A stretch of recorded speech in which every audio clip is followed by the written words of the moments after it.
Hey guys, today it's Mrs. Clancy. We are going to be still working in the purple packet, number 5. If you wouldn't mind turning to page 1, 2, 3, 4, 5, 6, 7, 8, page 8. And we're going to be learning how to calculate the correlation coefficient using the calculator rather than estimating.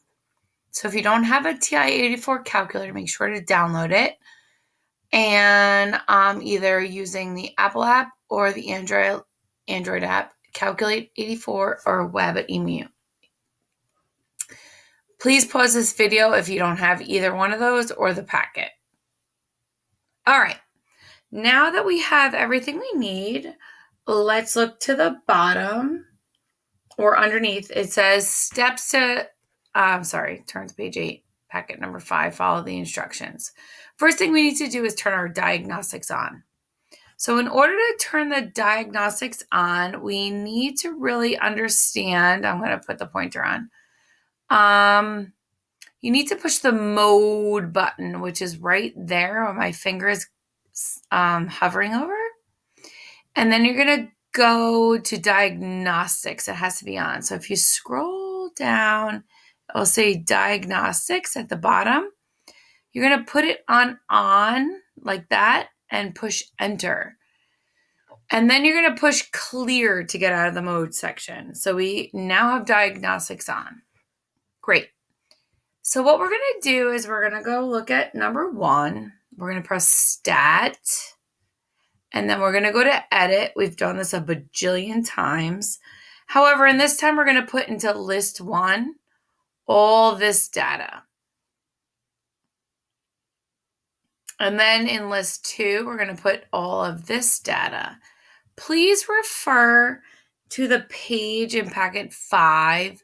So in case I'm like covering things up when I'm hovering things, you could put it all in. Great. Now we're going to go calculate our correlation coefficient.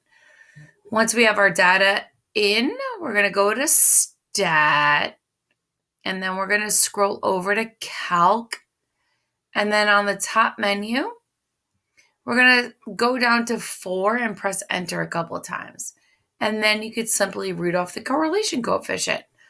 Remember, if R doesn't show up, you did not turn your diagnostics on. This is what it should look like after pressing stat calc 4 and then enter a bunch of times. If it doesn't, please go back and rework the steps. Now what we're going to do is we're going to round it to the nearest hundredth, which is the second decimal place. And that would be 0.85. Great job. Now we're going to try calculating the correlation coefficient for the jars of jams and CDs sold in Florida. And we're going to round that to the 10,000 place, which is our 4th decimal spot. Same steps apply. If you can't remember the steps, go back and look, plugging it to list 1 and list 2. Press stat calc enter, and then you get 0.9639. And then we're going to flip it over, and you guys are going to complete number 1, a Regents question. Enter your answer. And then number 2, a Regents question. Enter your answer. When you have finished both of these, please go back to the Google Classroom and make sure that you are answering the questions, the follow-up questions for correlation coefficient. Have a great day, guys. Talk to you soon.